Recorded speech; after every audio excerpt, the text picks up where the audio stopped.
J'aimerais commencer par une question un petit peu anodine. Je suis persuadé de la réponse déjà.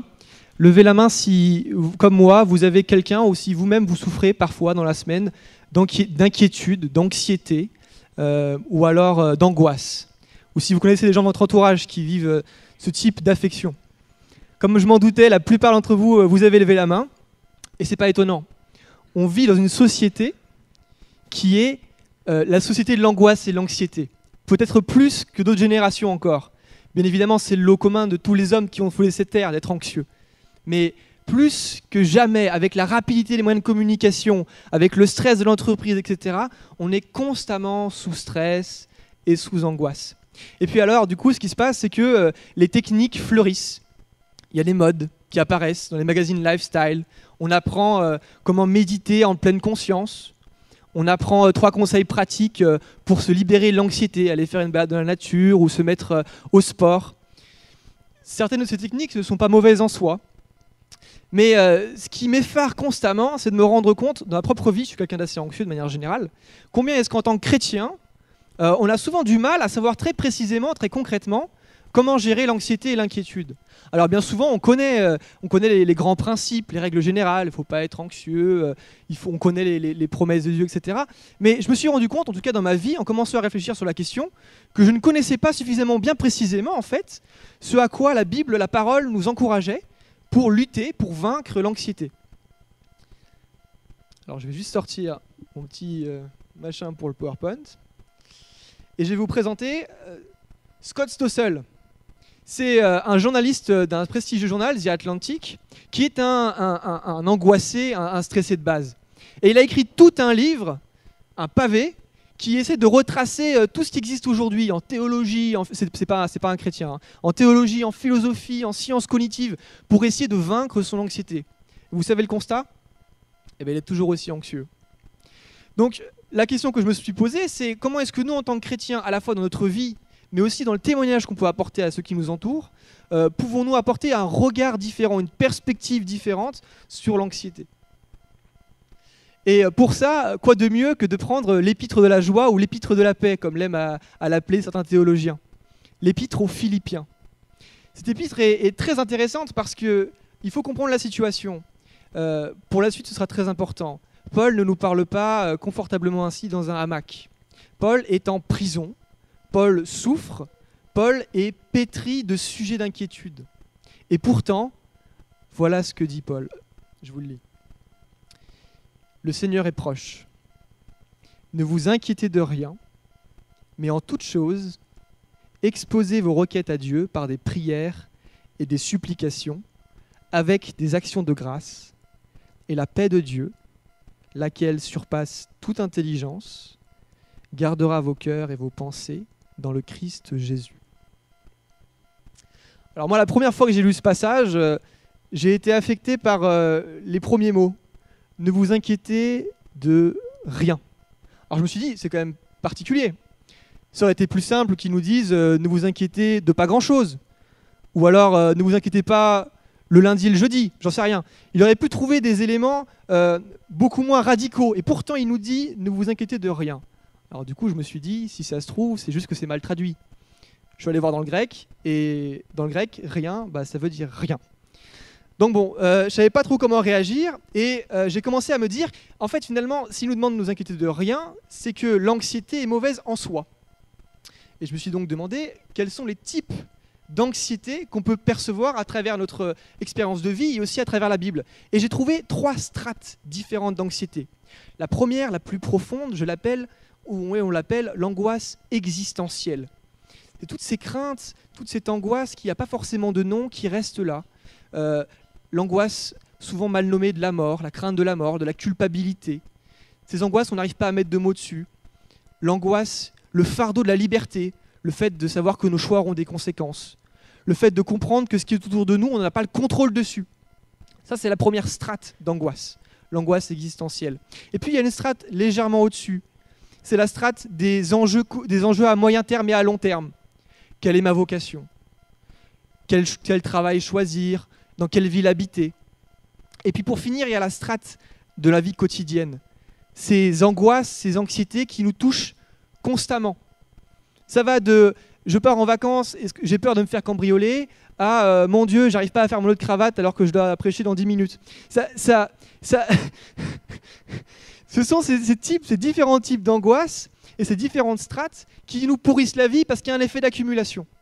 Et ce que Paul nous dit, c'est qu'aucune de ces strates n'a de légitimité dans notre vie en tant que chrétien.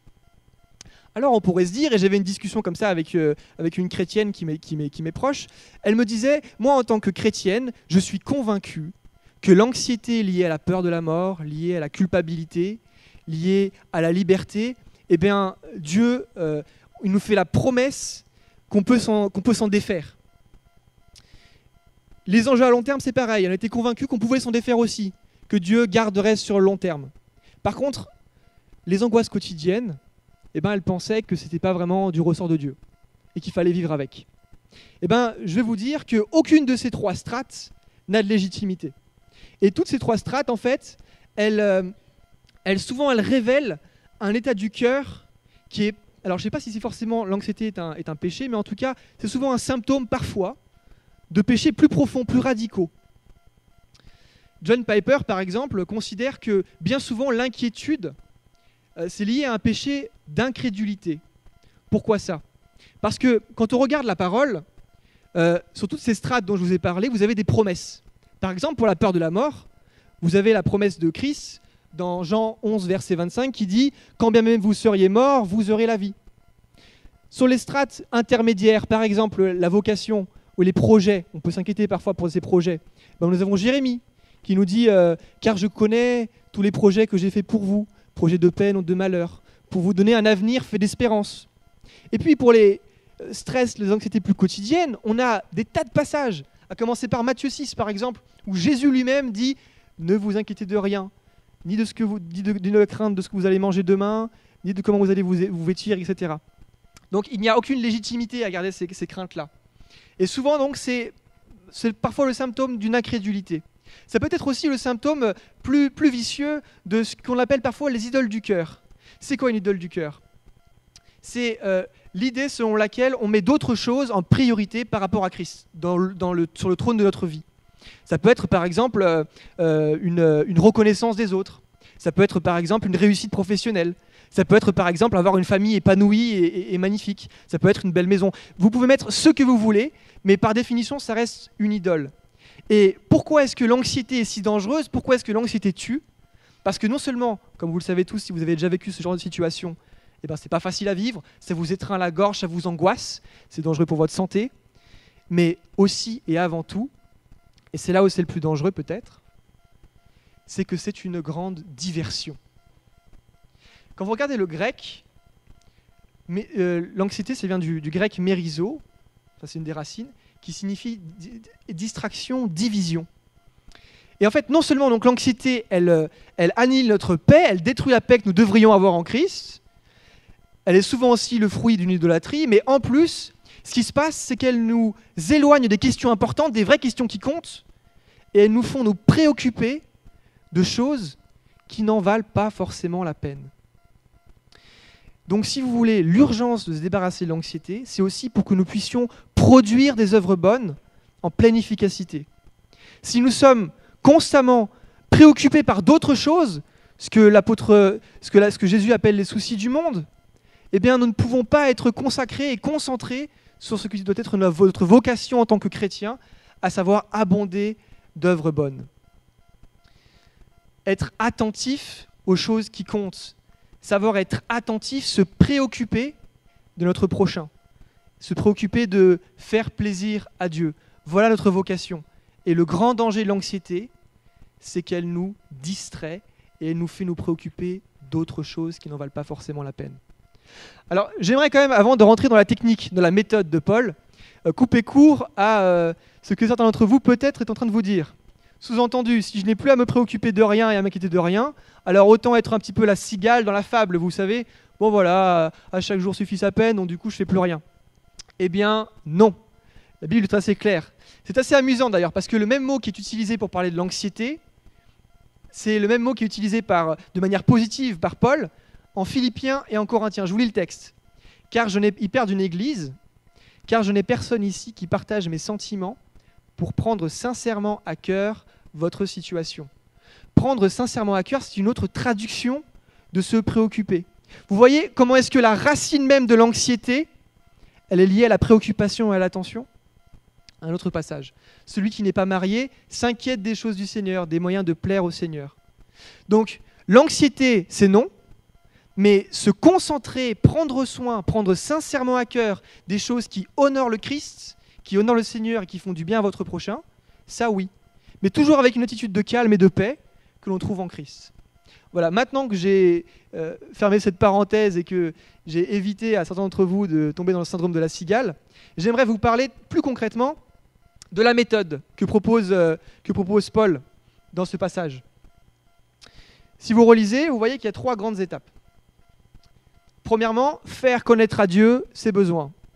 Deuxièmement, par la prière et la supplication. Troisièmement, et avec action de grâce. On va voir chacune de ces étapes parce que chacune de ces étapes est essentielle. La première, faire connaître à Dieu ses besoins. Moi, c'est toujours quelque chose qui m'a laissé un petit peu de marbre parce que dans ma tête, peut-être que je réfléchis trop, mais Dieu est omniscient, c'est-à-dire qu'il sait tout. Il sait complètement tout. Donc, si jamais je dois lui faire connaître des besoins, ça n'a aucun sens parce qu'il sait déjà ce que je veux lui dire. Pourquoi donc lui parler alors qu'il suffirait simplement de me taire et le laisser agir vu qu'il sait ce qui est pour le mieux? Eh bien, en y réfléchissant de plus près, je me suis rendu compte en fait que la prière, faire connaître à Dieu ses besoins, ce n'est pas simplement une question de transmettre une information. C'est 3 éléments. Le premier, c'est de permettre à Dieu de montrer sa gloire. Pour vous expliquer ça, ça peut être un peu bizarre. Je vais vous donner un exemple. Il s'avère que ma femme est spécialiste des droits de l'homme. Elle est vraiment une spécialiste. Et elle l'est indépendamment qu'on lui pose une question là-dessus. Mais il suffit que quelqu'un lui pose une question sur cette thématique des droits de l'homme pour qu'elle révèle ses connaissances là-dessus. Et bien avec Dieu, c'est pareil. Dieu est pleinement glorieux, il n'a pas besoin de nous pour ça. Mais lui faire connaître nos besoins et qu'il y réponde par la suite, c'est une manière de montrer, de révéler pleinement sa puissance et sa force. Premier aspect. Deuxième aspect, donc, comme je vous l'ai dit, la prière n'est pas simplement un échange d'informations. La prière, c'est bien plus que ça. C'est qu'on entre en relation avec Dieu. Et Dieu cherche, Dieu c'est un Dieu personnel, tripersonnel, qui cherche avant tout la relation avec nous. Et donc, si vous voulez faire connaître à Dieu ses besoins, c'est une manière de dire Dieu va pouvoir pourvoir à mes besoins. Dieu va être présent pour moi. Et il va pouvoir répondre et surtout, il va pouvoir nous transformer. Parce que je ne sais pas si vous l'avez remarqué, si vous prenez les psaumes, par exemple, qui sont vraiment l'exemple typique de la prière, ce qui se passe dans les psaumes, c'est toujours effarant. Vous lisez un psaume de supplication. David commence. Il se plaint.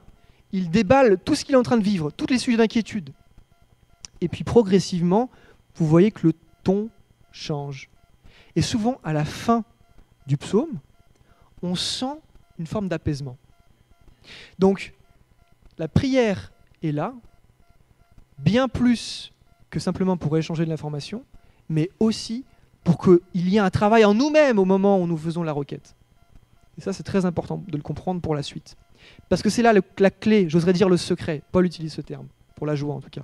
La clé, le secret de la lutte contre les inquiétudes et l'anxiété.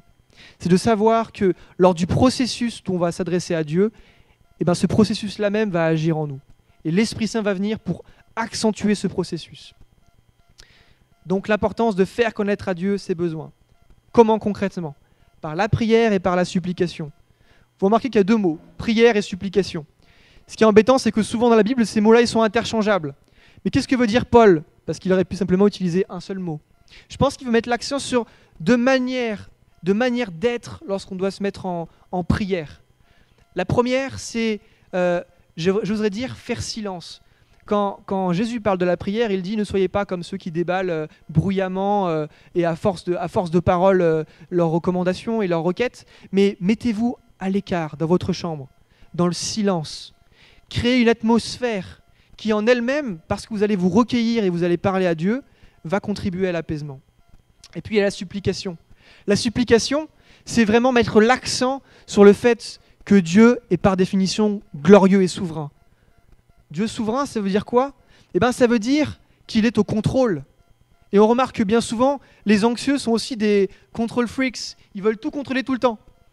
Mettre l'accent sur la supplication, c'est mettre l'accent sur le fait que Dieu est au contrôle et que nous, on ne pourra jamais l'être. Et que chercher à vouloir toujours contrôler, et je suis le premier à vouloir faire ça, c'est entrer dans un cercle infernal. Quelque chose qui ne s'arrête jamais. Parce qu'on veut contrôler et puis on se rend compte qu'on ne contrôle rien en fait. Donc on veut continuer, on contrôle encore plus et puis c'est un cercle sans fin. Mettre l'accent sur la supplication et donc sur la souveraineté de Dieu, c'est nous permettre de prendre conscience, de porter l'attention sur ce qui compte. Sur Dieu qui prend soin de nous et qui est au contrôle. Et avec action de grâce. Souvent on oublie cette partie. C'est probablement la plus importante, c'est probablement la clé. La clé. Quand on prie, et je suis le premier à le faire, on demande. Mais on oublie de remercier Dieu. Et l'importance du remerciement est fondamentale pour lutter contre l'anxiété. Pourquoi ? Parce que remercier Dieu, c'est changer notre manière de voir le monde. Remercier Dieu, c'est aussi se souvenir de ses bienfaits et de la manière dont il prend soin de nous. Et pour illustrer ça, j'ai pris l'exemple d'une pierre, et particulièrement dans Samuel. Je vous lis le passage. Samuel prit une pierre qu'il plaça entre Mitzpah et Shen, et il l'appela du nom d'Ebenezer, en disant « Jusqu'ici, l'Éternel a secouru ». Et si vous avez des pierres dans votre vie, des pierres sur lesquelles sont inscrits « Ici, l'Éternel a secouru ». Moi, pour ma part, par exemple, j'ai fait un camp, enfin peut-être que certains d'entre vous à qui j'en ai parlé s'en souviennent, il y a quelques années, où j'ai été livré à moi-même, à Rome. Je ne parlais pas la langue, je n'avais pas de portable, je n'avais pas d'argent. Et on m'a demandé d'aller jusqu'à Monaco. Et je vous assure que là, j'ai vécu ce que c'était d'être dans l'absence de contrôle total. Et c'est probablement l'une de ces pierres les plus puissantes et les plus imposantes dans mon chemin de vie. Parce que le Seigneur a pourvu à chacun des besoins et bien plus encore. J'ai eu à chaque repas de quoi manger et bien plus. J'ai fait des rencontres extraordinaires. Je suis arrivé en temps et en heure à ma destination. On n'a pas été agressé, on n'a pas été inquiété, bien au contraire, on a été accueillis. Et si vous voulez, il faut que vous arriviez à trouver dans votre vie, ou dans la vie de ceux qui vous en prochent, et dans l'Écriture, des passages où Dieu a pourvu. Et lorsque vous êtes en situation d'angoisse, remerciez Dieu pour ces passages-là et pour ces moments que vous avez vécus, même si ce n'est pas forcément facile, même si l'inquiétude, même si l'anxiété, même si la crainte, elle nous empêche souvent d'entrer dans une attitude de reconnaissance. Mais regardez à ces pierres qui jalonnent votre route, portez le regard dessus et vous verrez, c'est fondamental. Faire connaître à Dieu ses besoins par la prière et la supplication et avec action de grâce. Et quelles sont les conséquences ? Quelle est la conséquence ? Je vous la relis. Et la paix de Dieu, laquelle surpasse toute intelligence, gardera vos cœurs et vos pensées dans le Christ Jésus. Pendant très longtemps, je me suis demandé de quelle paix parle-t-il ? Parce que, je dirais, il y a trois types de paix. Et tout d'abord, ce que je pourrais appeler la paix du monde. C'est une paix illusoire, fragile. C'est une paix qu'on pourrait voir comme une petite cabane, si vous voulez un petit peu délabrée. Ok, elle vous protège un petit peu du vent et de la pluie, mais il suffit qu'il y ait une grosse averse et c'est fichu, vous êtes complètement trempé. Cette paix du monde, elle est illusoire et c'est pourtant celle que l'on cherche en premier. Parce que, fondamentalement, ces idoles du cœur que nous visons et que nous recherchons, on espère secrètement qu'elles nous apporteront le bonheur et la paix. Or, tout ce qu'elles nous apportent, lorsque par hasard, j'oserais dire, eh bien, il arrive que vous soyez dans une situation plutôt calme, c'est une paix fragile qui peut s'effondrer du jour au lendemain. Prenons l'exemple très concret. Imaginons que j'ai bataillé toute ma vie pour avoir un statut plus qu'honorable dans mon entreprise. Je suis enfin arrivé, à force de travail, d'anxiété, d'inquiétude, de stress, à une position hiérarchique très élevée. Mais la paix ne va être que de courte durée. Parce que si c'est ça qui fonde ma vie, qui sait si demain je ne serai pas mis de côté et remplacé par un plus jeune que moi. Donc l'angoisse demeure, et toute idole que vous mettrez à la place du Christ ne pourra que vous laisser dans un état d'anxiété et d'insatisfaction. Ça, c'est la paix du monde. La paix de Dieu, elle, est incroyable. Et je la distinguerai en deux types de paix, mais avant, j'aimerais qu'on lise ensemble cette citation de C.S. Lewis, qui compare le désir que nous avons et que le monde a d'un bonheur éphémère et illusoire à un enfant qui préfèrent jouer dans une flaque de boue alors qu'il y a la mer à quelques mètres de là. C'est exactement ce que nous faisons aussi en tant que chrétiens dans nos vies. Lorsque l'on se concentre, lorsque l'on place nos préoccupations et notre anxiété qui en découle, qui est souvent inutile et facultative, sur des considérations mondaines et qu'on ne reste pas ancrés et nos cœurs et nos pensées en Christ. Alors, pour revenir à cette paix, pour se demander ce qu'elle signifie un peu plus précisément, je vais vous raconter une histoire qui m'est arrivée lorsque j'avais 5, 6 ans et demi, 7 ans, déjà très anxieux. J'avais peur de tout, et à un moment donné, j'ai eu ma période, j'avais peur qu'on me cambriole. J'avais peur qu'il y ait des cambrioleurs qui viennent dans ma maison et qui nous volent, qui nous fassent du mal. Et tous les soirs, petit gamin que j'étais, je me levais alors que tout le monde dormait, et je campais devant la porte de mon appartement, attentif au moindre bruit qui laisserait déceler la présence d'un méchant. Et les soirs passant, j'arrivais de moins en moins à me calmer. Et un jour, j'avais 6 ou 7 ans, je ne connaissais pas du tout Philippien. Hein. J'en pouvais plus. Et j'ai fait ce que Paul a dit de faire, alors que je ne connaissais pas ça, mais c'est vraiment parfois la foi enfantine, vous savez, aujourd'hui je serais incapable de le faire par moi-même. J'ai vraiment supplié le Seigneur avec tout mon cœur, et là quelque chose d'incroyable s'est passé, un moment que j'oublierai jamais. Une paix est descendue sur moi, je n'avais jamais vécu ça, et la présence de Dieu était proche et était palpable. Et je m'accroche, pour moi ça c'est une des pierres aussi dans ma vie personnelle, je m'accroche à ce sentiment que j'ai vécu à ce moment-là, d'absolue sécurité et de paix qui dépasse toute forme d'intelligence.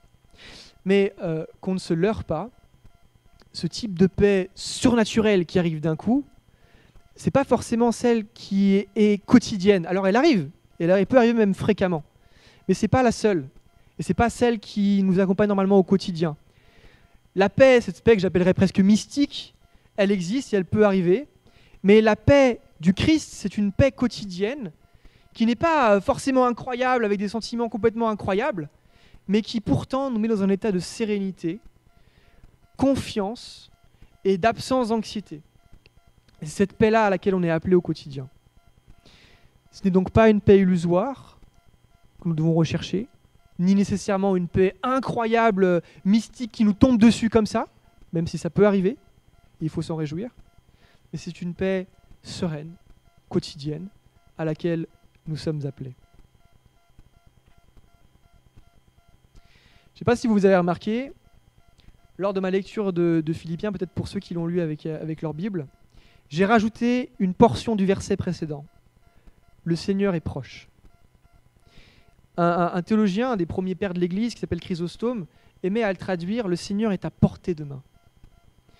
Et en fait, et ça c'est quelque chose, une des conséquences lorsqu'on a appliqué la méthode de Paul, c'est que, un petit peu comme un appareil photo, on va venir régler la focale, régler le zoom, régler le cadre, et tout d'un coup, on va voir Jésus apparaître sur la photo, dans le cadre. On va le voir, en fait, tout proche de nous. Et c'est un sentiment qui est assez incroyable, et c'est ce sentiment-là qui doit nous envahir lorsque nous avons fait part à Dieu, par la prière et par la supplication avec action de grâce, de nos sentiments et notre ressenti. C'est la conséquence de ce que Dieu fait dans notre cœur, par l'Esprit Saint, et par cet état dans lequel on s'est mis de reconnaissance. Comment est-ce que ça arrive ? Comment est-ce qu'on peut sentir que Dieu est proche ? C'est parce que en Christ Jésus sont toutes nos pensées et notre cœur.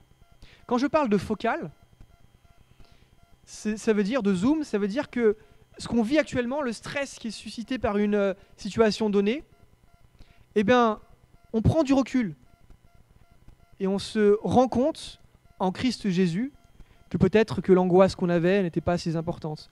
Là encore, j'ai une histoire à vous raconter. J'ai eu le malheur de faire du latin quand j'étais en 5e. Et j'étais pas forcément très très bon là-dedans. Et même pas très bon du tout. Et je me souviens de la première fois où le professeur rendait les copies, j'étais sûr que j'allais avoir entre 0 et 2. Alors le traumatisme pour moi, qui était habitué à des notes correctes, entre 0 et 2, je ne pouvais être qu'anxieux, le petit bon élève que j'étais, complètement anxieux. Et je me souviens que ce qui m'a fait tenir, alors que le prof avançait, vous savez, c'était ce genre de prof à la vieille école, qui rendait les copies une par une, en se moquant ou en faisant des remarques un peu désagréables à chacun des élèves qui avait une note en dessous de la moyenne. Je me disais, mon Dieu, j'ai entre 0 et 2, qu'est-ce qu'il va me dire ? Et ce qui m'a fait tenir, c'est que spontanément, je me suis dit, Cyril, dans 3 ou 4 jours, ces situations-là, tu en riras. Dans 1 an, tu l'auras sûrement oublié. Et si vous voulez, c'est exactement ce qui s'est passé. Et souvent, nos angoisses et nos anxiétés, c'est ça. Pas toujours, mais souvent, c'est ça. C'est souvent on porte trop d'attention, trop de préoccupation à une situation qui nous arrive ou qui risque de nous arriver, alors que les conséquences sont tellement négligeables. Alors que les conséquences sont tellement négligeables. Et ce qu'il se passe lorsque nos cœurs et nos pensées sont dans le Christ Jésus, c'est que le Christ lui-même vient nous aider à prendre la bonne distance, à percevoir les bonnes conséquences de ce qui va nous arriver. J'aimerais finir par un psaume. Très concrètement, moi, voilà ce que je fais quand j'essaie d'appliquer cette petite méthode de Paul. Il n'y a rien de plus beau que d'apprendre des passages de l'Écriture, des pans de l'Écriture qui nous inspirent et qui nous aident à prier. Et je sais que par exemple, récemment, j'ai été dans une situation d'anxiété assez intense, attendre pour passer un examen assez difficile, et je me souviens d'avoir lu en boucle un psaume qui m'inspire et qui me rappelle les bienfaits de Dieu. Moi, j'aimerais vous proposer un psaume très court, mais qui m'aide aussi lorsque je commence à complètement partir en live, à avoir 50 millions de trucs à faire, 50 millions de projets. C'est un psaume que je relis et qui, lorsqu'on lit avec attention, peut nous apaiser. Éternel, je n'ai ni un cœur qui s'enfle, ni des regards hautains. Je ne m'occupe pas de choses trop grandes et trop relevées pour moi. Loin de là, j'ai l'âme calme et tranquille, comme un enfant sevré qui est auprès de sa mère. J'ai l'âme comme un enfant sevré. Quand les préoccupations du monde, l'orgueil vous assaillent, relisez simplement ce psaume 131. Relisez-le simplement et entrez dans le repos qui est promis en Christ Jésus.